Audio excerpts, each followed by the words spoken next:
बौद्ध धर्म में जो कन्वर्ट होते हैं वो कौन सी आत्माएं हैं जो महात्मा बुद्ध को साकार भगवान के रूप में इस संसार में साकार पाठ बजाने वाली आत्माओं के बीच में हीरो मान के बैठ जाती है। उनसे बड़ा कोई साकारी आत्मा होती ही नहीं। वो उनके फॉलोअर्स हैं। क्या देखते हैं उन धर्मपिताओं में? उस टाइम पर क्या देखते हैं जो पहचान लेते हैं कि यही हमारे धर्मपिता हैं? निराकारी स्टेज को देखते हैं। वो निराकारी स्टेज उस समय में जब महात्मा बुद्ध ने जन्म लिया था, लंबे समय तक वो निराकारी स्टेज किसी में नहीं देखते। इस संसार में इस मनुष्य सृष्टि का जो हीरो पार्टधारी है वो भी निराकारी स्टेज में नहीं देखने में आता, क्योंकि वो तो गुप्त पार्टधारी है। क्या संसार में अपने को प्रत्यक्ष करता है? गुप्त पार्ट में जाता है। क्यों?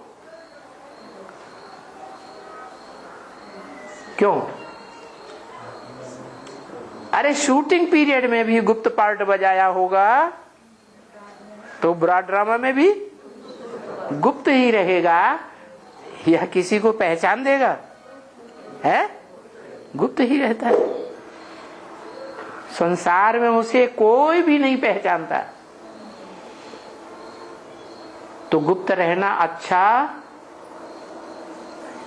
या संसार के सामने अपने को प्रत्यक्ष करना अच्छा है? ज्यादा मजा किसमें है? गुप्त रहने में मजा है। सेवा भी करो, चाहे तन की सेवा करो, चाहे धन की सेवा करो, चाहे मनसा के संकल्पों की सेवा करो, व्यक्त मत करो। क्या कि हमने ये संकल्प चला के सेवा की, हमने इतना धन दिया, हमने इतनी तन की सेवा की। नहीं, अपने मुख से कभी भी व्यक्त नहीं करना चाहिए। किया और मुख से बोल दिया, खत्म हो गया। दिया हुआ दान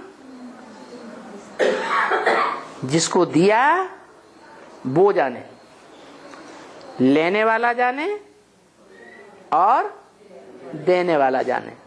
दो के अलावा कोई भी अगर दान की बात को जान लेता है तो उस दान की शक्ति क्षीण हो जाती है। इसलिए गाया हुआ है गुप्त दान महाकल्याण। तो बताया कि इस संसार में वो व्यक्ति कौन है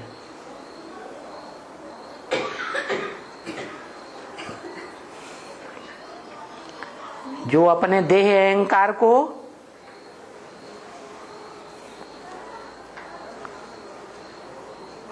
अंत तक टक्कर देता है। इब्राहिम, बुद्ध, क्राइस्ट, गुरु नानक आदि इतनी टक्कर नहीं लेते।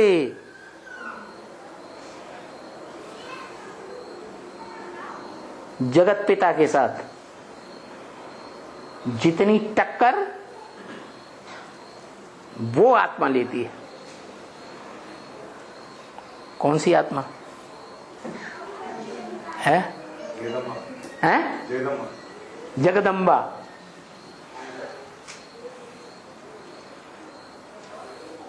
क्यों? इतनी ताकत कहां से आई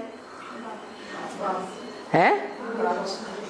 बाप ने एड़ी चोटी की ताकत लगा के वो ताकत उसमें डाल दी।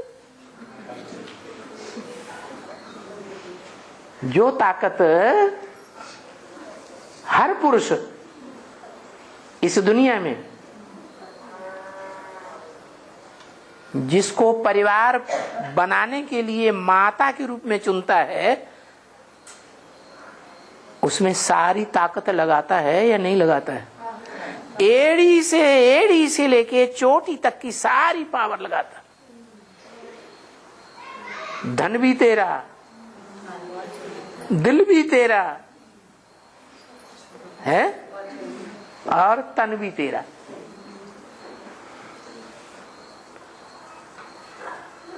ये परंपरा कहां से शुरू हुई? किसने शुरू की है? किसने शुरू की है? शिव बापू। शिव बापू को तो अपना तन ही नहीं है, तो तन की ताकत कहां से देगा? तन है? जब तन ही नहीं तो तन से कमाया हुआ स्थूल धन भी नहीं, तन भी स्थूल, तन से कमाया हुआ धन भी स्थूल, तो देगा कैसे? किसकी बात है? हाँ, वो निराकार जिसमें प्रवेश करता है उसके पास जो ताकत है, निराकार के पास निराकारी ताकत होगी कि साकारी ताकत होगी? क्या ताकत? ज्ञान धन की अखूट जो संपत्ति है उसके पास, सच्चाई, वो उसमें डालता है, जिसके द्वारा उसे नई दुनिया की रचना रचनी है। किसके द्वारा रचनी है? माता के द्वारा। उस पर फिदा होता है तो बोलता भी है, मैं भारत पर आकर के फिदा होता हूं। क्या? भारत पर क्या बनता हूं? आशिक होता हूं। तो उसमें इतनी ताकत आ जाती है। किसमें? किसमें ताकत आ जाती है? मनुष्य सृष्टि के बाप में ताकत आ जाती है। कौन सी ताकत? कौन सी ताकत? सत्य की ताकत। सत्य कहते हैं ज्ञान को। ज्ञान माना ही सत्य, असत्य का ज्ञान नहीं। काहे का ज्ञान? सत्य का ज्ञान। इसलिए गीता में कहा, नहीं ज्ञान सदृशम पवित्रम इह विद्यते। इह माने इस संसार में ज्ञान के समान पवित्र कोई चीज नहीं, और दुनिया के सारे कार्य पवित्रता से ही होते हैं।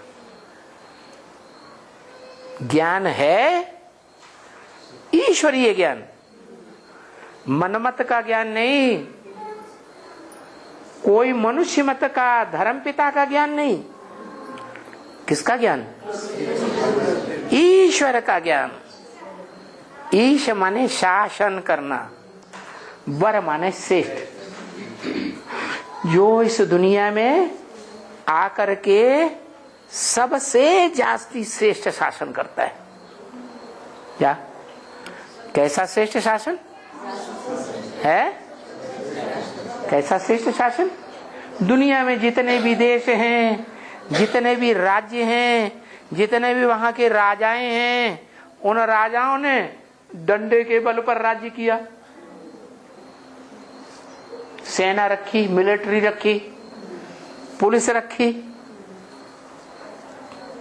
पुलिसिया ताकत के आधार पर शासन करते हैं ना, हिंसा करते हैं या नहीं? हिंसा की ताकत। और वो जब इस सृष्टि पर आता है तो कोई के ऊपर किसी भी प्रकार की हिंसा नहीं, यहां तक के हर आत्मा को स्वतंत्र छोड़ता है। अर्जुन को भी स्वतंत्र छोड़ दिया। क्या? तू मेरी बात माने, न चाहे तो न माने। हाँ, वो रथ लेता है। क्या? क्या चाहिए? अरे सहजन को क्या चाहिए? है रथ चाहिए। सुंदरता काहे में होती है? हैं? सुंदरता जो आत्मा दिखाई ही नहीं पड़ती उसकी सुंदरता देखने में आएगी, या जो देखने में आता है उसकी सुंदरता दिखाई देगी? है? देखने में रथ आता है तो वो सुंदरता दिखाई देती है, और वो सुंदरता भी किसमें जास्ती आएगी, किसमें कम आएगी? है? किसमें आएगी? है? वो सुंदरता जिसने जितना ज्ञान उठाया होगा, सच्चाई उठाई होगी उसकी दी हुई, और इस दुनिया में जो सदा सत्य है, भूतकाल, भविष्यकाल, वर्तमान काल, चारों युगों में सत्य है। इस दुनिया में लोप नहीं होता, भले गुप्त रहता है लेकिन रहता जरूर है। उसको पहचान लिया तो वो ही सबसे जास्ती सुंदर है। क्या? सबसे ज्यादा सुंदर कौन? सत्यम शिवम सुंदरम।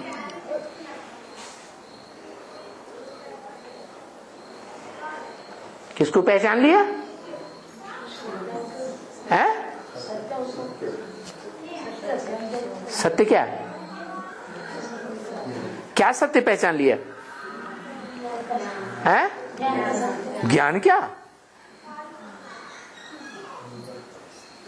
क्या ज्ञान पहचान लिया? ज्ञान मिल गया ना, मैं आत्मा बिंदु, मेरा बाप बिंदु, हो गया ज्ञान। क्या ज्ञान है? आत्मा का ज्ञान। तो बस हो गया ना सब कुछ, बहुत सुंदर बन गए हैं? साकार में निराकार। अरे किस साकार में निराकार है? यही तो मुख्य बात है जानने की। क्या इस मनुष्य सृष्टि में वो कौन सा साकार है जो उस सत्य ज्ञान को 100% अपने जीवन में धारण कर लेता है? क्या? वो एक ही बाप है जिसका कोई बाप नहीं, परंतु वो निराकार है। वो जिसमें प्रवेश करता है वो साकार भी है और निराकार भी है। तो जो साकार और निराकार दोनों है उसमें वो आकर के सारी सच्चाई, सारा ज्ञान, सारी जानकारी दे देता है। तो जिसको सारी जानकारी मिल गई वो हो गया जनता पार्टी का मुखिया। क्या हो गया पता है? दुनिया में भी जो जनता पार्टी बनी थी उसके मुखिया का नाम क्या था? बनाने वाले का नाम है जय प्रकाश नारायण। वो तो हद का आदमी था। है सत्य रूपी रंगमंच पर थोड़े समय पार्ट बजाता है, हद की जनता पार्टी, हद का उसका बनाने वाला। यहां तो है बेहद का जय प्रकाश नारायण, जो सतयुग के आदि से लेकर के आत्मा की रोशनी व्यक्त होती है, त्रेता में भी व्यक्त होती है, द्वापर में भी व्यक्त होती है, कलयुग में भी वो आत्मा की रोशनी व्यक्त करता रहता है। जैसे सूर्य सदा रोशनी देता है, या कभी देता है कभी नहीं देता है, सदा रोशनी देता है, ऐसे वो हीरो पार्टधारी है। हीरा हीरे में से रोशनी सदैव निकलती है या नहीं निकलती है? सदैव रोशनी निकलती है। तो ऐसे ही वो पार्टधारी है जो इस षष्ठी रूपी रंगमंच पर ऐसा सदा पार्ट बजाता है कि सदा ज्ञान की रोशनी में रत रहने वाला है। इसलिए उसका नाम भारत। कहां आता हूं?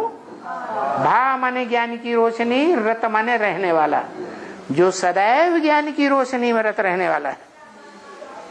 क्या कहते हैं?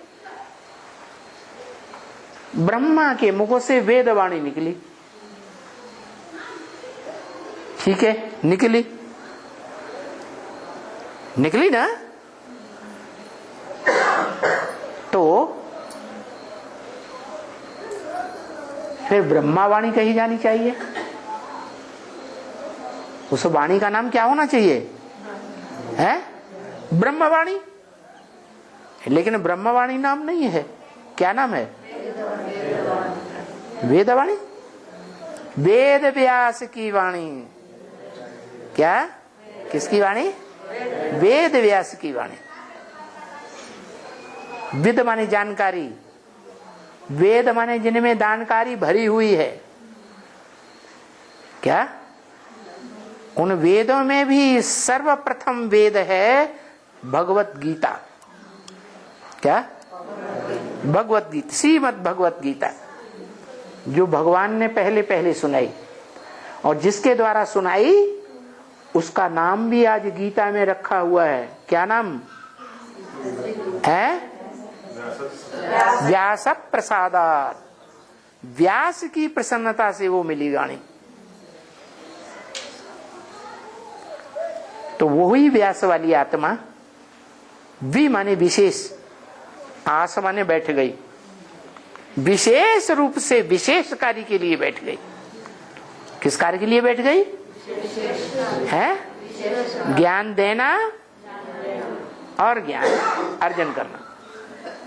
ज्ञान अर्जन करना, ज्ञान लेना, ज्ञान देना, यही उसका धंधा है।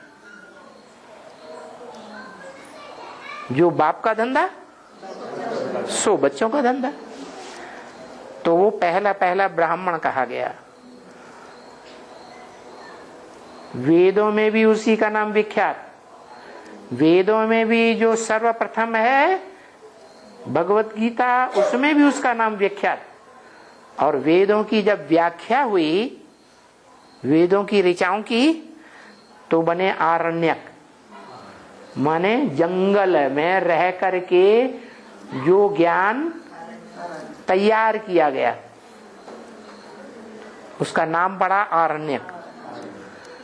फिर विद्वानों ने, ब्राह्मणों ने उसकी व्याख्या की, तो बने शतपथ ब्राह्मणा वगैरह वगैरह। फिर उनकी भी व्याख्या हुई, तो बने उपनिषद। क्या? उप माने ऊपर, उप माने ऊपर, निषद माने बैठना। ऊंची स्टेज में जो जो बैठे, उन्होंने वो उपनिषदीय ज्ञान प्राप्त कर लिया। ऊंची स्टेज माने याद की स्टेज। क्या? शूटिंग कहाँ होती है? यहाँ ब्राह्मणों की संगमी की दुनिया में हम जितना याद की ऊंची स्टेज में बैठते हैं, तो हमारी बुद्धि निराकार को याद करने से, सूक्ष्म को याद करने से सूक्ष्म बुद्धि बनती है या साकारी बुद्धि बनती है? सूक्ष्म बुद्धि बनती है। और सूक्ष्म बुद्धि में ज्यादा ज्ञान का विस्तार होगा या भैंस बुद्धि में ज्यादा ज्ञान का विस्तार होगा? है? सूक्ष्म बुद्धि में ज्ञान का विस्तार बहुत होता है। तो ये है रहस्य उपनिषदों का। उप माने ऊपर, निषद माने बैठे, माने गुरुओं के पास बैठ करके जिन शिष्यों ने ऊंची स्टेज में वो ज्ञान प्राप्त किया, वो उपनिषदीय ज्ञान हुआ।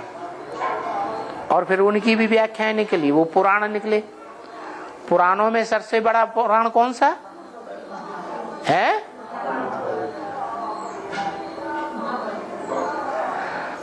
पुराणों में सबसे बड़ा पुराण महाभारी महाभारत पुराण कहा जाता है। तो महाभारत पुराण जो है वो भी किसने लिखा है? व्यास ने लिखा। तो देखो, महाभारत पुराण इतने कथा नहीं होती है संसार में, भारत में खास। गीता का पठन पाठन, गीता की कथा इतनी लोग नहीं ध्यान से सुनते हैं। क्या सुनते हैं? बहुत बड़े बड़े मजमे लगते हैं। वो कौन सा पुराण है? भागवत पुराण। क्या? तो भागवत पुराण कब तैयार हुआ होगा असलियत में? है क्या द्वापर युग में ऋषियों मुनियों ने लिखा है? या उसकी शूटिंग हुई थी कभी? है संगम युग में उसकी शूटिंग होती है।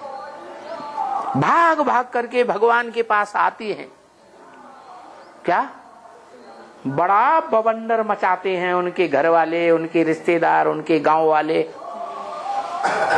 गवर्नमेंट के लोग। और जीत किसकी होती है?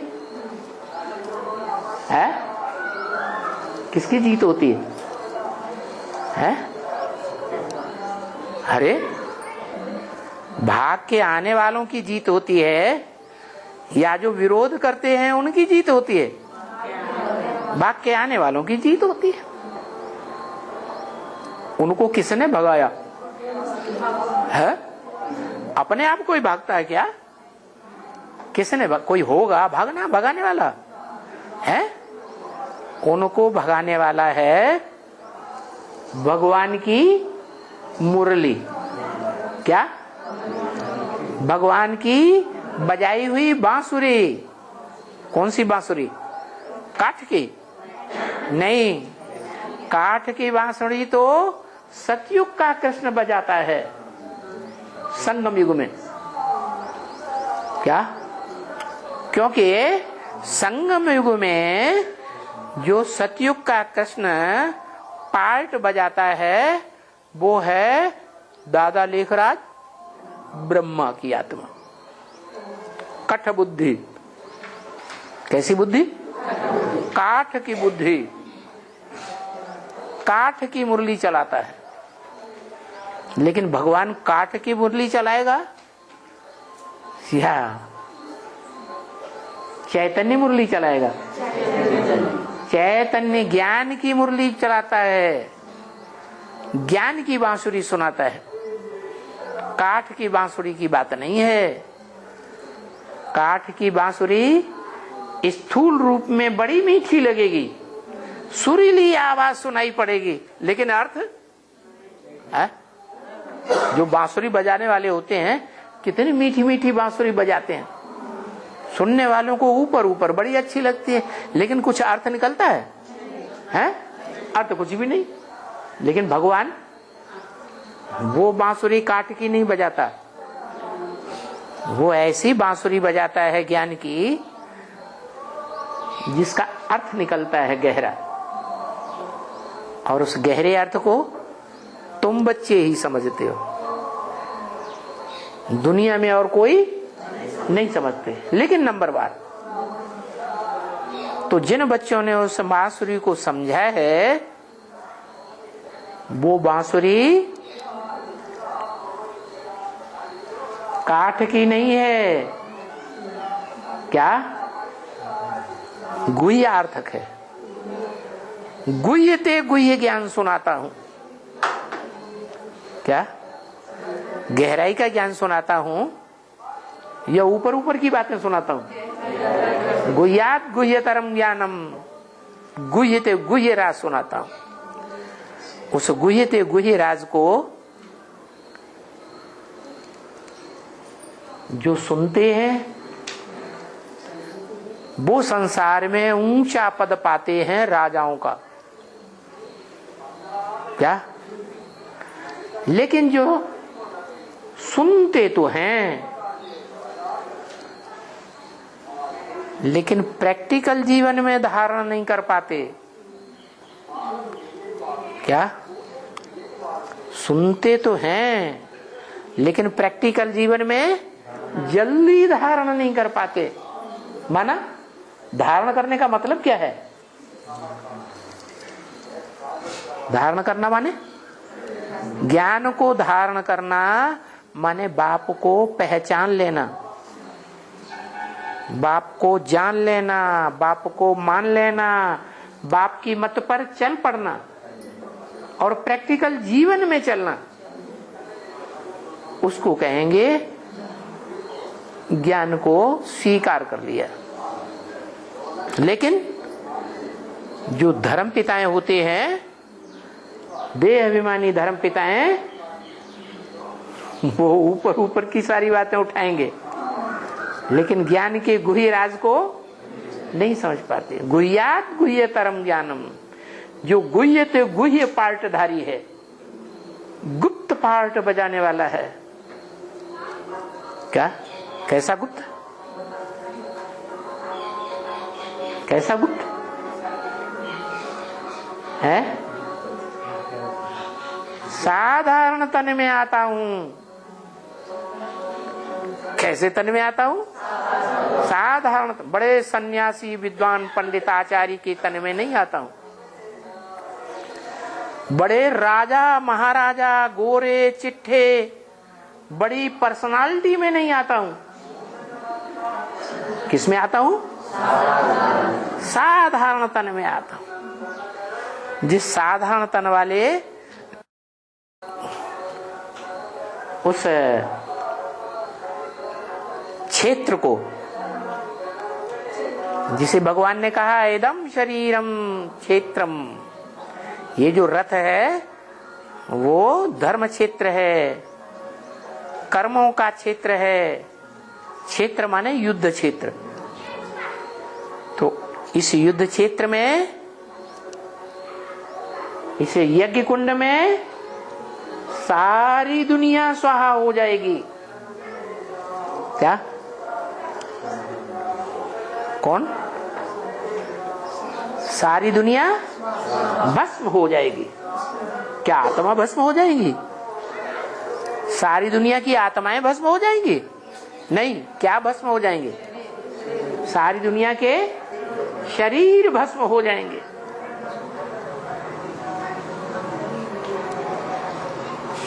कोई पहले ही भस्म हो जाएंगे और कोई बाद में भस्म।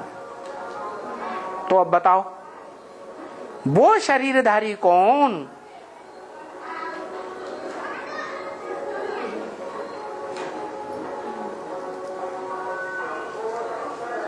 वो धर्म पिता कौन?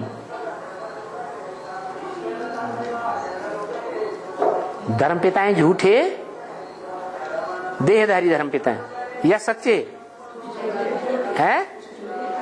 तो सबसे झूठे ते झूठा धर्म पिता कौन है? ब्रह्मा है?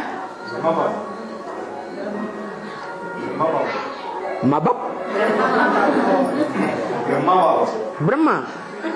अरे ब्रह्मा की बात क्यों कहते हो? ब्रह्मा तो बेचारा बाद में है, बाद वाली पीढ़ी है या मनुष्य सृष्टि की पहली पीढ़ी है? हैं? तो बाद वाली पीढ़ी की बात बाद में होगी। इस मनुष्य सृष्टि में आदिकाल को पकड़ो ना। कौन सा युग है? संगम युग। उस संगम युग में वो आत्माएं कौन है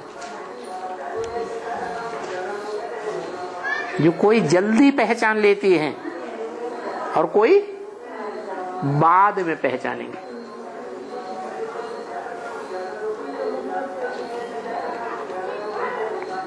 मूल को पकड़ना चाहिए ना। जैसे दुनिया में आजकल रिसर्च स्कॉलर होते हैं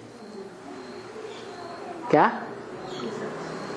तो उनको ये सिखाया जाता है कि मूल को पकड़ो। क्या? एकदम गहराई में चले जाओ, मूल को पकड़ेंगे तो सच्चाई मिलेगी। तो ऐसे ही इस दुनिया में वो देहधारी धर्मगुरु का नाम बताओ जो दुनिया का बड़े ते बड़ा बेहद का गुरु भी बनता है, देह अहंकारी भी बनता है, और देहधारियों के ऊपर कंट्रोल भी करता है? कौन? प्रजापिता। प्रजापिता, प्रजापिता जो शंकर का पार्टधारी है, जो बेचारा जिसके यादगार में माथे पर ताज भी नहीं दिखाते। क्या उसको राजाई का ताज होता है? होता है, हैं? राजाई करता ही नहीं किसी के ऊपर। उसकी तो जिंदगी का नारा है स्वतंत्र रहो, स्वतंत्र रहने दो। तो किसी के ऊपर कंट्रोल करता है क्या? हैं? वो कहां कंट्रोल करता है? वो बड़े से बड़ा देह अहंकारी कहां है देह अहंकारी? अरे धर्म पिताएं दुनिया को कंट्रोल करते हैं। क्राइस्ट 250, 250 करोड़ मनुष्यों को बाप के रूप में कंट्रोल करता है। करता है कि नहीं? है? करता है। तो देखो वो कंट्रोलर बड़ा या छोटा है धर्म पिताओं के बीच में? है बड़ा कंट्रोलर हो गया ना संख्या के हिसाब से, बड़ा कंट्रोलर हो गया। लेकिन बाकी धर्म पिताएं इतना कंट्रोल नहीं करते। लेकिन उसका भी कंट्रोलिंग पावर इतनी बड़ी नहीं है कि 500 करोड़ को कंट्रोल कर ले। तो वो देहधारी का नाम बताओ। हैं? हाँ, उसका नाम ही है जगदम्बा, सारे जगत की अम्बा। सारे जगत में जितने भी धर्म पिताएं हैं उन सब धर्म पिताओं के फॉलोअर्स को भी कंट्रोल करती है। इसलिए सिखों में गायन है, राज करेगा खालसा। किस आधार पर कंट्रोल करती है? वाचा के आधार पर कंट्रोल करती है या दृष्टि के आधार पर कंट्रोल करती है? वाचा के आधार पर कंट्रोल करती है। आज की दुनिया के जो भी कंट्रोलर हैं, शासक हैं, वो किसको फॉलो कर रहे हैं? है? माने व्यक्ति बताओ किसको फॉलो कर रहे हैं? आज के दुनिया के जो शासक हैं देश देशांतर में, वो किसको फॉलो कर रहे हैं? जगदम्बा को फॉलो कर रहे हैं। जगदम्बा वाचा चलाने में सबसे ज्यादा अव्वल नंबर 1 वाचा की देवी सरस्वती कही जाती है। वाक देवी क्या कहते हैं उसको? वाचा की, वाक माने वाचा, वाचा की देवी। तुलसीदास ने भी रामायण में यही लिखा है। आज की कलयुगी दुनिया में पंडित सोई जो गाल बजावा। क्या? कौन है पंडित? कौन है विद्वान? कौन है बड़ा शासक? जो गाल बजाना अच्छा जानता है। तो दुनिया में देखो लो, जितने भी देश हैं, जितने भी नेताएं हैं दुनिया के बड़े बड़े, जो कोई राष्ट्रपति बन के बैठे हैं, कोई प्रधानमंत्री, कोई क्या बन के बैठे हैं, अपने अपने देश को कंट्रोल कर रहे हैं। क्या ताकत है उनके पास? है वही भाषणबाजी। आज की दुनिया में भाषणबाजी को ही सबसे ऊंची ताकत माना जाता है।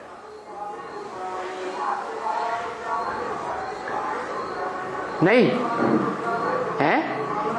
भाषणबाजी झूठी या सच्ची है?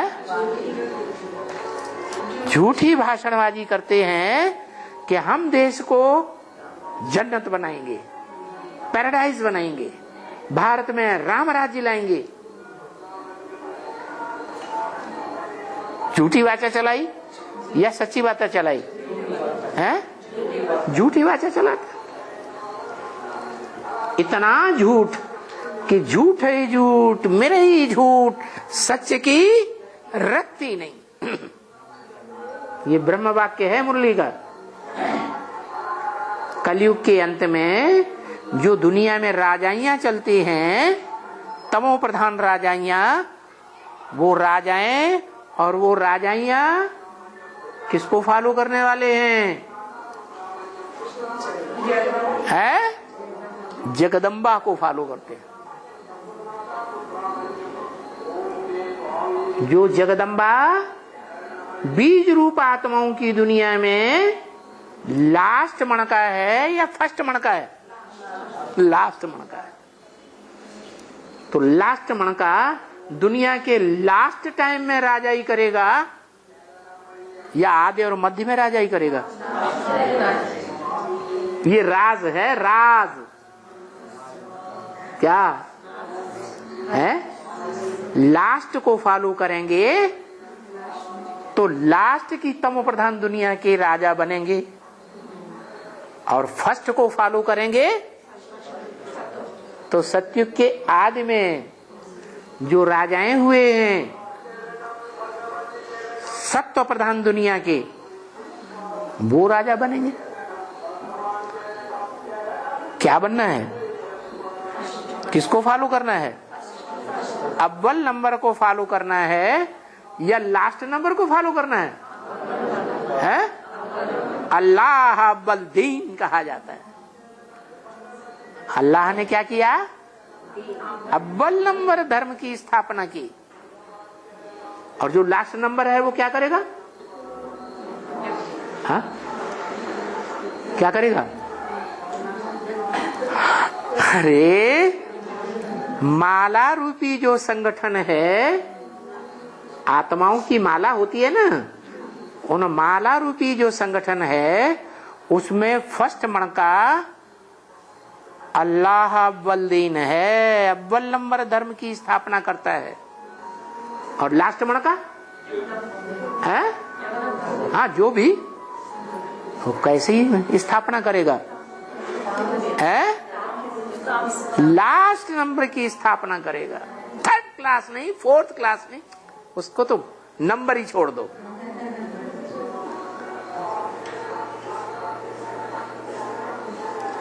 तो कौन से राज्य में जाना है? कौन सी राजाई लेनी है? सुखदाई राजाई लेनी है या दुखदाई राजाई लेनी है?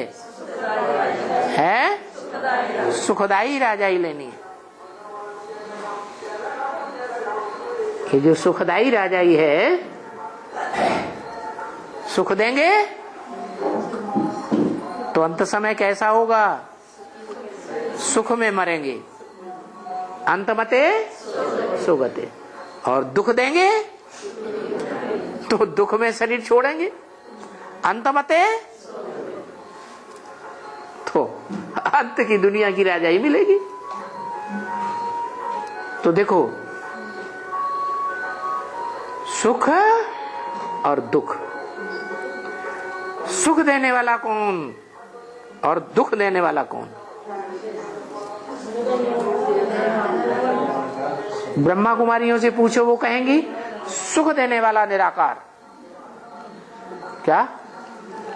सुख देने वाला निराकार ज्योति बिंदु, और दुख देने वाला ब्रह्मा कुमारियां किसको आतंकवादी समझती हैं? ओसामा बिन लादेन बेहद की दुनिया में, ब्राह्मणों में है। हाँ, जो बेहद का लादेन है, क्या करता है? वो कहता है शाम आ गई, सूरज डूब गया। क्या? अब अज्ञान अंधकार फैलने वाला है। इस अज्ञान अंधकार में मेरी बात सुनो। किसकी बात सुनो? मेरी बात सुनो। क्या सुनो? शाम आ गई, ओ शाम आ गई, सूर्य छुपने वाला है, ज्ञान सूर्य। अब अज्ञान अंधकार सारी दुनिया में फैल जाएगा। मेरी बात सुनेंगे। क्या सुनेंगे? बिन लादेन, बिना लाए दिए छोड़ूंगा ही नहीं। क्या बात? क्या बात? जो कुछ तुम्हारे पास है, आतंकवादी क्या करते हैं? हैं? आतंकवादी क्या करते हैं? डकैतों का काम करते हैं या साहूकार का काम करते हैं? हैं? बड़े से बड़े डकैत हैं आतंकवादी। कहते जो भी तुम्हारे पास है, तन की ताकत, क्या बीवी बाल बच्चे जो भी हैं, वो तन की ताकत है या नहीं है? अरे तन की शक्ति लगा के बच्चे पैदा किए कि नहीं है? किए। तो वो सारी तन की ताकत ला के मेरे सामने रखो। कुछ अपने पास नहीं रखना है। तन की ताकत हो और तन से कमाया हुआ धन की ताकत हो, वो भी मुझे दे दो। बिना लाए दिए छोड़ूंगा नहीं किसी को। तो बेहद का लादेन है। क्या? गीता में भी उसी का जिक्र है। क्या भगवान क्या कहते हैं? है?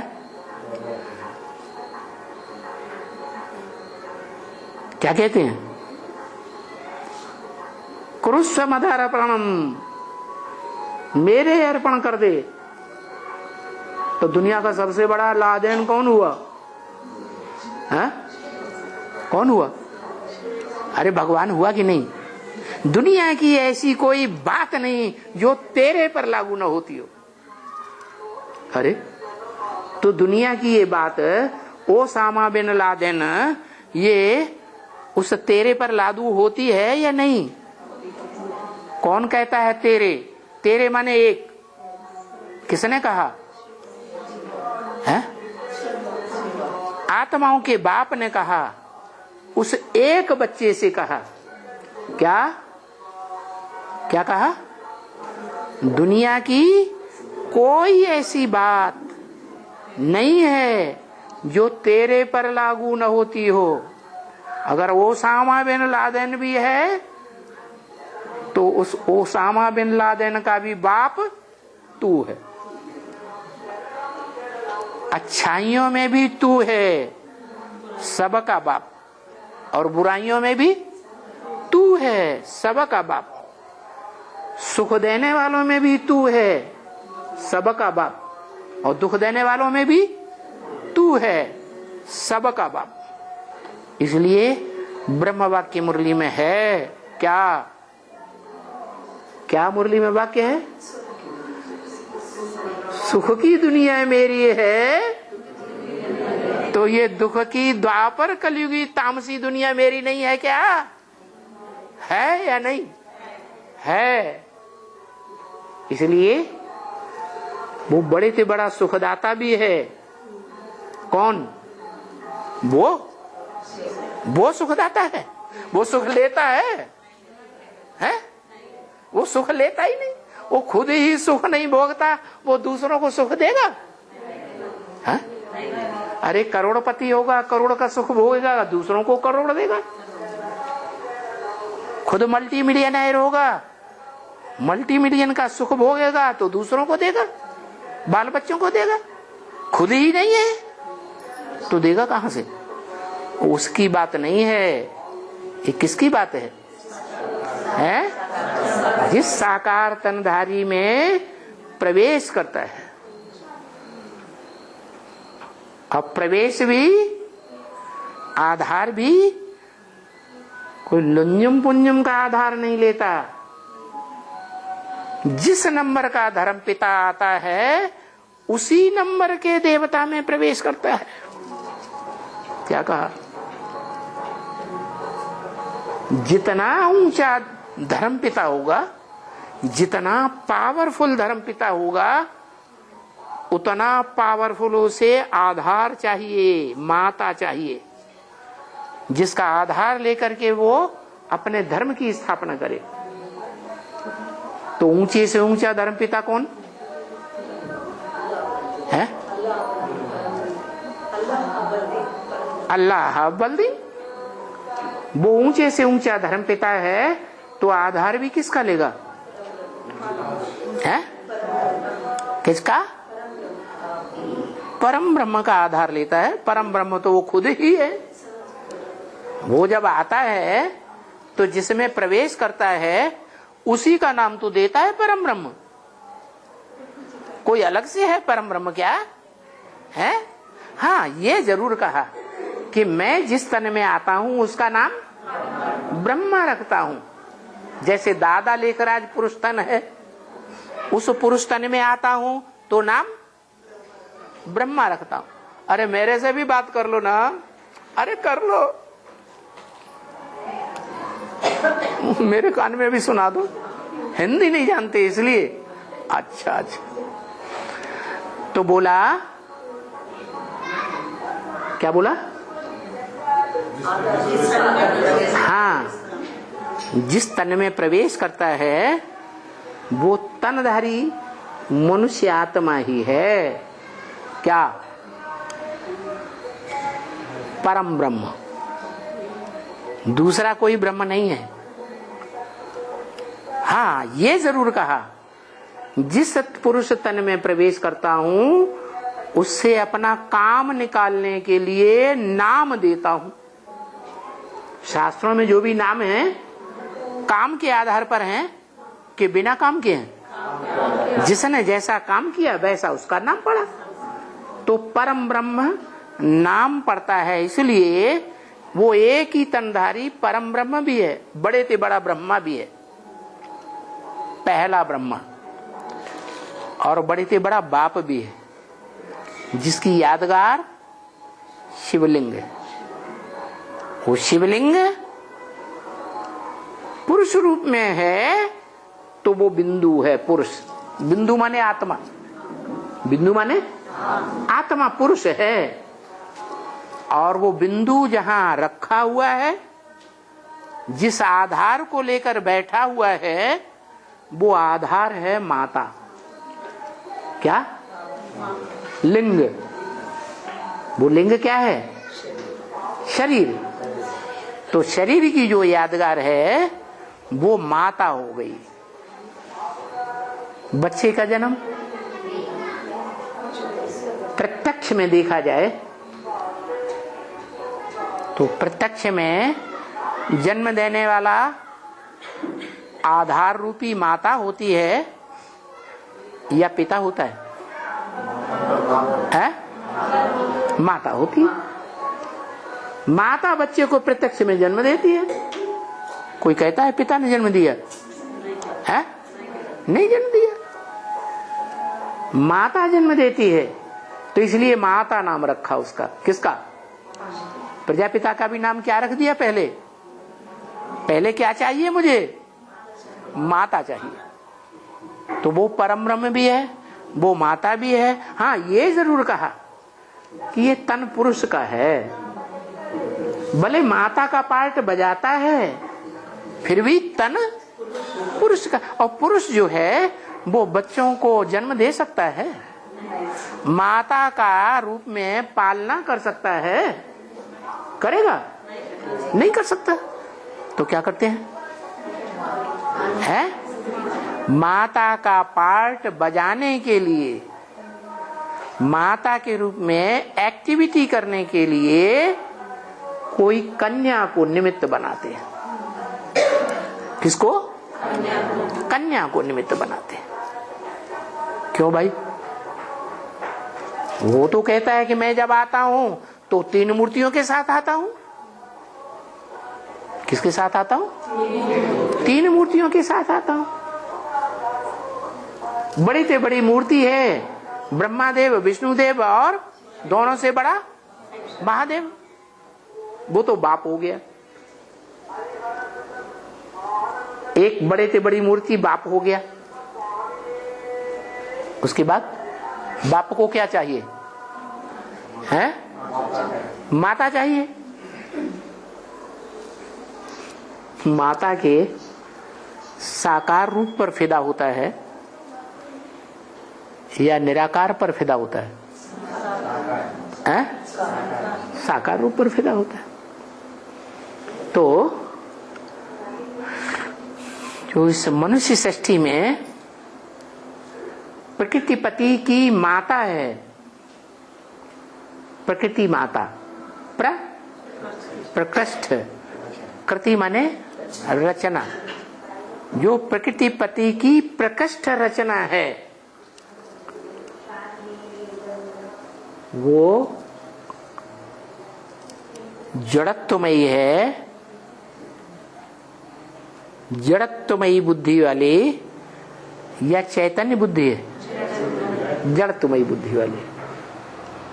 तो वो जगदम्बा है। कौन? जगदम्बा। किसकी बेटी हुई? जगदम्बा बेटी है ना ब्रह्मा की, है? इस सृष्टि पे कोई था ही नहीं पैदाइश करने के लिए। पैदा ही हुई बच्ची। क्या आदि में भी बच्ची थी या नहीं थी? अरे यज्ञ के आदि में भी बच्ची थी या नहीं थी? है? बच्ची थी। और जो आदि सो अंत एडवांस में भी वो क्या थी? 76 से एडवांस ज्ञान शुरू हुआ तो 76 में वो कितने साल की होती है?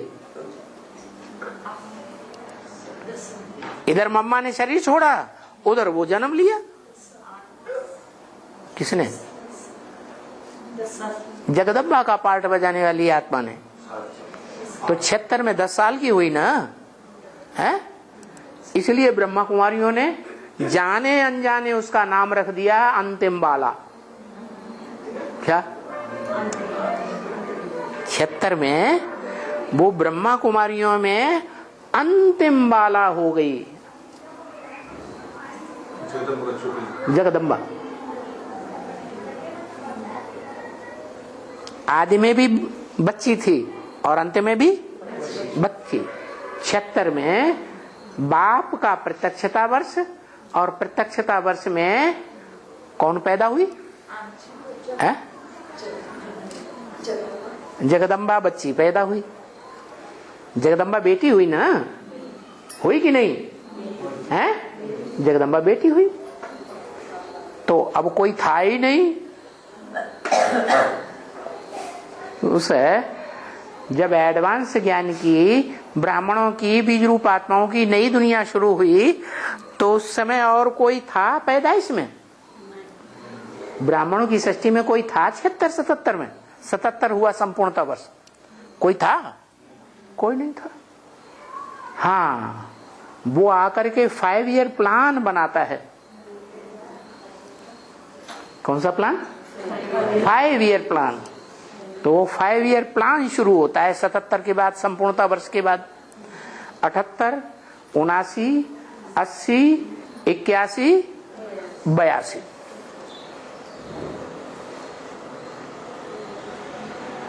और 83 शुरू होने से पहले ही अव्यक्तवाणी में बोल दिया। क्या बोला? 83 वर्ष आ रहा है तो 13 होना चाहिए ना। 13। अब सवाल यह है कि सन 83 तक 13 कोई नहीं हुआ। अरे हुआ या नहीं हुआ है? अरे इतने ब्रह्मा कुमार कुमारी ज्ञान में आए, वो तेरे नहीं हुए हैं? हाँ, उन ब्रह्मा कुमार कुमारियों को जन्म देने वाले ब्रह्मा दादा लेखराज ने ही नहीं पहचाना उस बाप को। अपना दास दासी समझ के बैठ गया, अपना नौकर समझ के बैठ गया, उस बाप को पहचाना ही नहीं। तो ब्रह्मा कुमार कुमारी कैसे पहचानेंगे? पहचानेंगे? नहीं पहचानेंगे। तो वो 5 ईयर प्लान पूरा होता है 78, 79, 80, 81, 82 और 81 में अव्यक्त वाणी में ब्रह्मा ने गुलजार दादी के द्वारा बोल दिया 83 में 13 होना चाहिए। तो वो 83 आता है और वो बच्ची कितने साल की हो जाती है? कितने साल की? 83 में कितने साल की हो जाती? 66 में पैदा हुई है? कितने साल की? 17 उधर 6 साल, इधर 3 साल, 18 से ऊपर हो गई ना। अरे 66, 5 साल हुए और 10 साल 80 तक और 3 साल और कितने साल हुए? 18 साल हो गए ना। तो अपनी भारतीय परंपरा में अभी भी बालिग कितने साल में माना जाता है? 18 साल में। ये 18 साल की जो बालिग पने की परंपरा है भारतवर्ष में, ये पहले पहले किसने डाली है? किसने डाली? बाप ने डाली। वो बच्ची जब 18 साल की हो गई तो बाप का घर संभालती है, वो ही एक बच्ची निमित्त बनती है एडवांस ज्ञान में, ब्राह्मणों की दुनिया में। दूसरी कोई ब्रह्मा कुमारी हिम्मत नहीं करती घर संभालने का। ऐसे भी नहीं है, उस बाप के पार्ट को पहचानती नहीं है कोई, क्योंकि 83 से पहले सारा ज्ञान, चारों चित्रों का एडवांस ज्ञान हेड ऑफिस माउंट आबू में भेज दिया जाता है रजिस्टर्ड पोस्ट से। तो पुराने पुराने ब्रह्मा कुमार कुमारी क्या ज्ञान की गहराई को नहीं समझते हैं? अरे समझते हैं, शास्त्रों में लिखा हुआ है। रावण जानता था क्या? अंदर से जानता था कि ये राम भगवान है, लेकिन अहंकार इतना बढ़ा हुआ था देह का, मैं मान नहीं सकता। क्या? मैं इसे भगवान मान नहीं सकता। अगर ये भगवान है तो मेरे से टक्कर लेके दिखाए। क्या? मेरे धन बल से टक्कर लेके दिखाए। ये जंगली आदमी क्या? कहां का रहने वाला? जंगल का रहने वाला आदमी, जंगली जानवर कहीं का। मैं महलवाड़ियों अटारियों में, सोने के महलों में रहने वाला, सोने की दुनिया में मैं पलता हूं। लंका काहे की थी? सोने की लंका। तो इतना अहंकार चढ़ा हुआ था कि उसने भगवान को मानने से टोटल इनकार कर दिया, नहीं माना।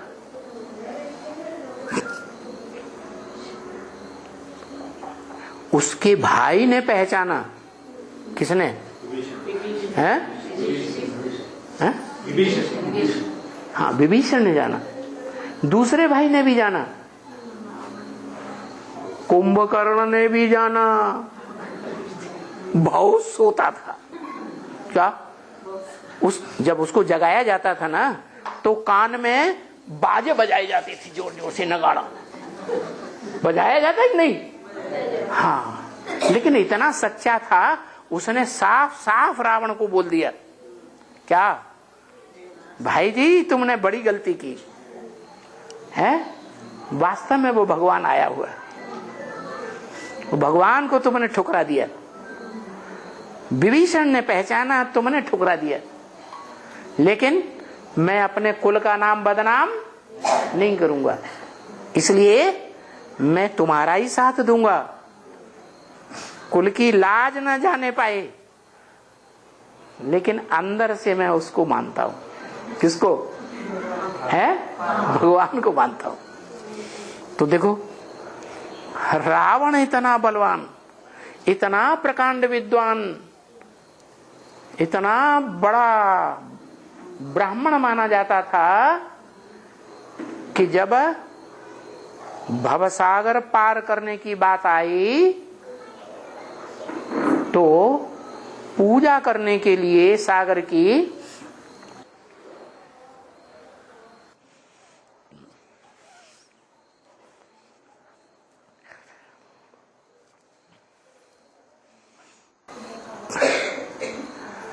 विभीषण ने राम को एडवाइस दी, इस दुनिया का सबसे बड़ा ब्राह्मण जो माना जाता है, होशियार, वो रावण है। अगर सही सही सागर की पूजा करनी है तो रावण को बुलाओ। उन्होंने निमंत्रण भेजा, उसने इनकार कर दिया, नहीं आया। तो देखो ये निमंत्रण क्या है?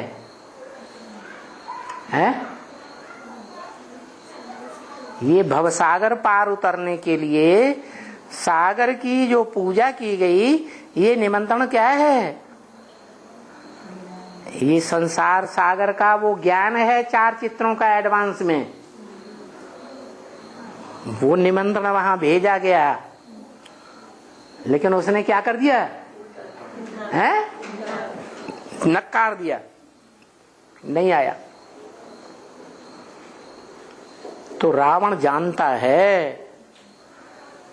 क्या? रावण अकेला नहीं है, रावण के साथ माया बेटी भी है। कौन है? उस माया बेटी का मुरलियों में नाम क्या रखा गया है? कुमार का बेटी। क्या है? उसका स्पष्ट नाम मुरलियों में रख दिया, कुमार का।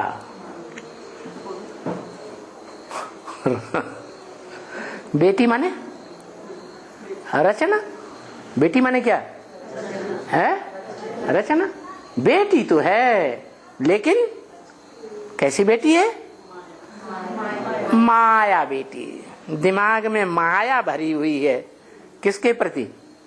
बाप के प्रति। क्या कैसी माया भरी हुई है? अमेरिका में जाती है तो वहां से बड़ी खुशी खुशी टाइटल लेकर के आती है, वर्ल्ड मदर। क्या टाइटल लेके आती है? World mother. अच्छा, बाप है वर्ल्ड का फादर, और वो क्या बन गई? World mother. तो बताओ, माया बेटी है या मदर है? है तो बेटी, लेकिन अंदर से इच्छा क्या रखती है? मैं क्या बन के रहूं? मदर। माने ओम राधे मम्मा को मदर के रूप में भूल गई और खुद उस कुर्सी पे बैठ गई, तो माया बेटी हुई ना। वो माया बेटी मंद बुद्धि होती है या सॉलिड बुद्धि होती है? मंद बुद्धि का नाम है मंद बुद्धि रूपी पेट वाली, मंद उदरी। उदर माने पेट। क्या नाम रखा शास्त्र में? मंद उदर वाली बेटी मंदोदरी।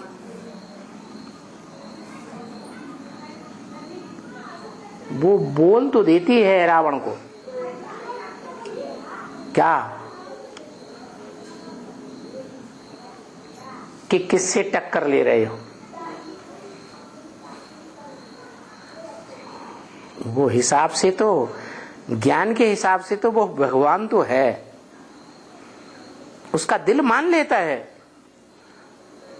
लेकिन फिर फॉलो किसको करती है प्रैक्टिकल में? है रावण को फॉलो करती है। तो रावण के साथ माया बेटी भी रहती है और दोनों मिलकर के क्या करते हैं? अपोजिशन करते हैं।